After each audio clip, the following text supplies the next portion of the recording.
বাবা মারা যাওয়ার দিনই তার সব 25টা ফ্ল্যাট অবৈধ ছেলের নামে লিখে গেলেন, কিন্তু মা একদম শান্ত মুখে কোনো ঝগড়াঝাটি না করে সম্মতিপত্রে সই করে দিলেন। মেয়েটি রাগে ফেটে পড়ে মাকে প্রশ্ন করলো, তুমি সই করলে কেন? সারা জীবন বাবার সঙ্গে কষ্ট করলে, একটা পেঁয়াজ কিনতেও হিসাব করতে হতো, এখন সবকিছু এভাবে ছেড়ে দিলে কেন? মা শান্ত গলায় বললেন, মানুষটাই তো নেই, আর কি নিয়ে হিসাব করব? মায়ের এই নীরবতায় ক্ষুব্ধ হয়ে মেয়েটি একা বাইরে বেরিয়ে গেল মন ঠান্ডা করতে। সেই রাতেই অবৈধ ছেলে নতুন বিলাসবহুল গাড়ি নিয়ে এসে গর্ব করতে লাগলো। তারা তাদের পুরনো বাসা নিয়ে তাচ্ছিল্য করলো। পাশে থাকা শাংশান আরও অপমান করে 50,000 টাকা ছুড়ে দিয়ে বলল, এই টাকা রাখো, তোমার মাকে নিয়ে ভালো করে থাকো। অপমান সহ্য করতে না পেরে মেয়েটি টাকা ছুড়ে ফেলে দিল, কিন্তু হঠাৎ মা এসে তাকে থামালেন।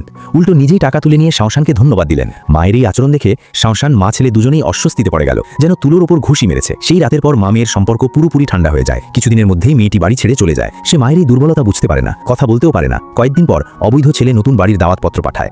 মেয়েটি রাগে তা ছিঁড়ে ফেলে। সে ভেবেছিল এবার মা অন্তত তার পাশে দাঁড়াবেন, কিন্তু পরদিন মা সাজগোজ করে দাওয়াতে গেলেন, এমনকি দামি ফলের ঝুড়িও নিয়ে গেলেন।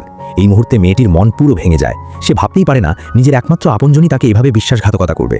আধ ঘন্টা পর এক আত্মীয় ফোন করে জানালেন, দাওয়াতে শাংশান ইচ্ছে করে মাকে এক কোণে বসিয়েছে আর সবার সামনে বলেছে মা নিজেই বুঝদারির সঙ্গে সব ফ্ল্যাট তাদের দিয়ে দিয়েছেন।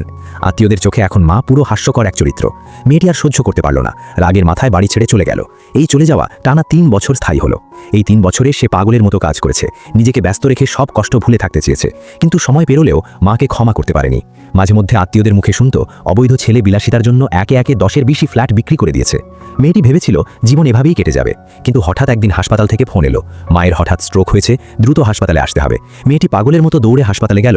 বিছানায় শুয়ে থাকা ফ্যাকাশে মুখের মাকে দেখে তার বুক ফেটে গেল। ডাক্তার জানালেন তাড়াতাড়ি অপারেশন করতে হবে, খরচ কমপক্ষে 30 লাখ টাকা। মেয়েটির মাথা ঘুরে গেল। 3 বছর প্রাণপণ পরিশ্রম করেও তার জমানো টাকা মাত্র 15-16 লাখ। ঠিক তখনই মা তার হাত চেপে ধরলেন, কাঁপা হাতে বুকের ভেতর থেকে একটি ব্যাংক কার্ড বের করে দিলেন, যাও টাকা তুলে আনো।